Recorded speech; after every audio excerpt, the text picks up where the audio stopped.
नमस्कार साथियों, मैं हूं प्रमोद कुमार कनवाल, आध्यात्म विद्या ग्रुप से। साथियों, हम हमेशा परमात्मा को जानने की बात करते हैं। वो परमात्मा जो कि अदृश्य है, लेकिन उसकी बनाई हुई जो प्रकृति है, जो दृश्यमान है, कि हम उसके बारे में जानते हैं। हम उसके बारे में भी ठीक तरह से नहीं जानते।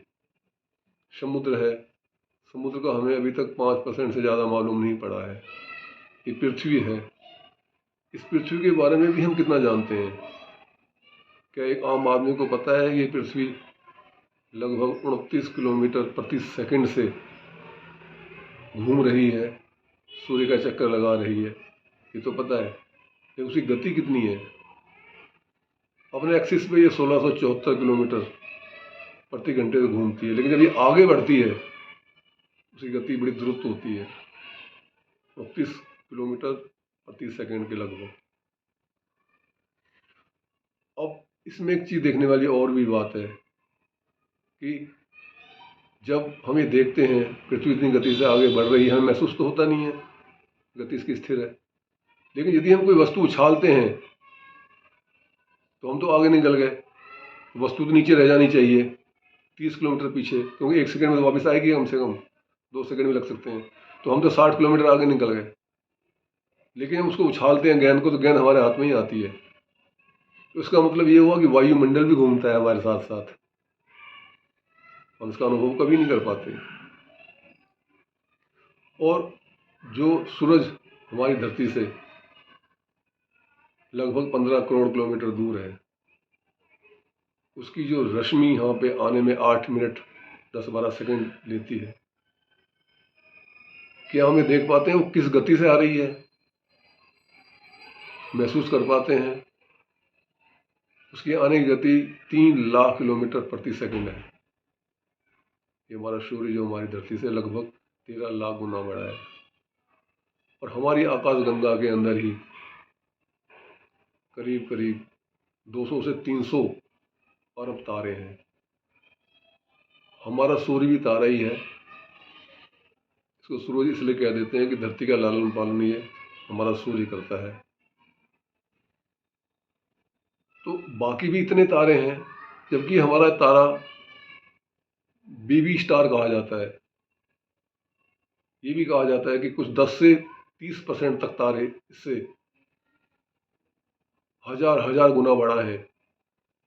तो इतने तारे तो हमारी आकाशगंगा के अंदर हैं, और हर आकाशगंगा के अंदर हर तारे की एक अपनी पृथ्वी है, और हर पृथ्वी का एक चंद्रमा है। इस प्रकार से लाखों करोड़ों आकाशगंगाएं हैं। तो हमने तो अभी अपनी पृथ्वी को नहीं जाना, तो हम परमात्मा को जानने की बात करते हैं। और तो और पृथ्वी तो फिर और भी दूर की बात है। ये पृथ्वी ही हमारी 51 करोड़ वर्ग किलोमीटर में फैली हुई है। सबसे पहले हम अपने शरीर को तो जाने, ये शरीर किस प्रकार से बना हुआ है, इस पंचतत्व के बारे में जाने, जो है प्रकृति का बना हुआ, जो 24 तत्वों का बना हुआ है। हमें उसका ज्ञान नहीं है। उसके अंदर जो जीव है उसका ज्ञान कहाँ से होगा? जो जीव जो इस शरीर को चला रहा है, जो कि परमात्मा का ही अंश है, और इसको ही हमें पहचानना है। इसको पहचानने के साथ ही हमारे सारे सुख दुख का जो हमने महत्व दिया हुआ है वो खत्म हो जाता है, हम इससे ऊपर उठ जाते हैं। तो इस प्रकृति के परमपिता परमात्मा ने बनाई है, हम इसको नहीं जान पा रहे हैं, तो इस जीव को कैसे जानेंगे? क्या हम जानेंगे कि हमारा ये जीव कितने जन्म ले चुका है, कि हमारे पास इतनी आध्यात्मिक योग्यता है? लेकिन यदि हम किसी प्रकार से जान भी गए, या किसी तरकालदर्शी संत ने हमें बता भी दिया, या स्वयं हम अंतर्मुखी हो गए, स्वयं भी इसको पहचान गए, तो हम पाएंगे कि महाभारत काल में भी हम ही थे,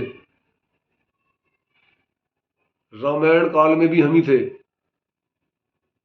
उस टाइम में रामायण का जो युद्ध हुआ था, पता नहीं हमने रावण की ओर से हिस्सा लिया है या राम की ओर से हिस्सा लिया है। महाभारत में पता नहीं हम पांडवों की ओर से लड़े हैं या हम कौरव की ओर से लड़े हैं।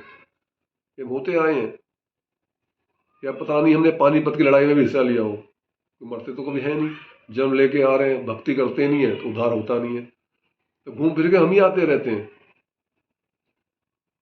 तो सबसे पहले तो हम परमात्मा की बनाई हुई प्रकृति के बारे में जाने। जब हम परमात्मा की प्रकृति के बारे में जानने लगते हैं तो हमें मालूम होने लगता है इसको बनाने वाला कोई और है। तो 50-60% काम तो हमारा ऐसे ही हो जाता है,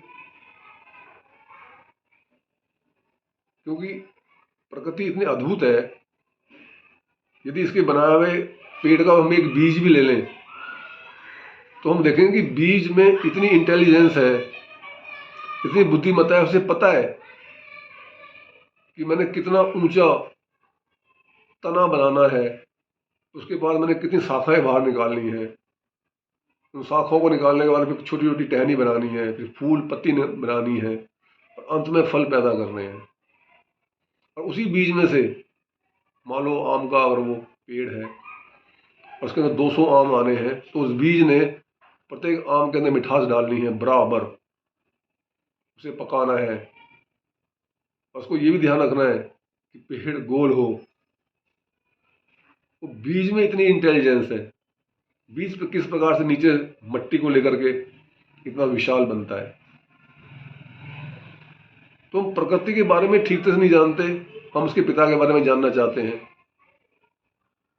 तो सबसे पहले हम प्रकृति के बारे में जानें, क्योंकि दृश्यमान है, दिखती है ये। यदि इसके बारे में हम फलों के बारे में, यदि फल आता है हम खट से काट के उसको नमक लगा के खाना शुरू कर देते हैं। हम कभी ये नहीं सोचते कि आम कैसे बना है, इसके आम के ऊपर पैकिंग कितनी बढ़िया उसने की है, केले के ऊपर कितनी बेहतरीन पैकिंग है, नारियल के ऊपर कितनी शानदार कितनी ठोस पैकिंग है, उसके अंदर से मीठा पानी कहाँ से आया, वो भी बड़ा पौष्टिक। करेला, गोभी की सब्जी, इस प्रकार से हम फल फूल इसका मूल्यांकन करें, इसको देखें कैसे बनाए, तो हमारा आधा काम तो इसी में हो जाएगा। क्योंकि जब हम गहराई में घुसेंगे तो हमें मालूम पड़ेगा इसके पीछे कोई और है, कोई कलाकार पीछे छुपा हुआ है इसको बनाने वाला। और प्रकृति में ऐसी ऐसी अद्भुत और विचित्र वस्तु हैं और ऐसे प्राणी हैं मनुष्य के अलावा भी, जिनकी अपनी विशेष योग्यताएं हैं। ये धीरे धीरे हमको ऑब्जर्व करेंगे, उन्हें पाएंगे, उन्हें देखेंगे, उन्हें गहराई में उतरेंगे, तो हमें मालूम पड़ेगा कि इसको बनाने वाला कितना ज्यादा इंटेलिजेंट होगा और कितना बड़ा होगा, जो इसने इतने प्रकार की वस्तुएं बनाई हैं, इतने प्रकार के प्राणी बनाए हैं, और प्राणियों के अंदर ही प्रजाति बनाई है, कई किस्म की प्रजाति, सैकड़ों सैकड़ों किस्म की प्रजाति तो फूलों की होती हैं, प्राणियों की होती हैं। और मनुष्य को भी ये मूल्यांकन भी करना चाहिए कि मनुष्य की कोई प्रजाति नहीं है, मनुष्य की एक ही प्रजाति है, वो मनुष्य है सिर्फ। तो हमें अति विशेष बनाया है, हम सबकी शकल अलग बनाई है, हम सबकी आवाज, हम सबके हाथ के अंगूठे के निशान सबके अलग अलग हैं, सबका प्रारब्ध अलग अलग है, सब भिन्न भिन्न प्रकार का विवेक का इस्तेमाल करते हैं। तो जो मनुष्य को इतना ऊंचा बनाया है और अन्य प्रकृति को इतना अद्भुत बनाया है, तो हमें पता चलना चाहिए, और पता चलेगा यदि हम गहराई से इसके बारे में जानने की कोशिश करेंगे कि परम पिता परमात्मा कितना अद्भुत है। जब जान लेंगे, किसी संत महात्मा से मिलेंगे, वो किसी संत से मिलाएगा, तो हमारा आधा काम तो वैसे ही हो जाएगा।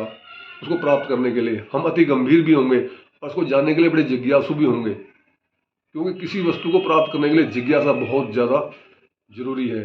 हम गंभीर होंगे और उसके बताए हुए साधन को करेंगे, तो हमें परमपिता परमात्मा की अनुभूति या दर्शन अवश्य होंगे। गुरुदेव सबका कल्याण करें।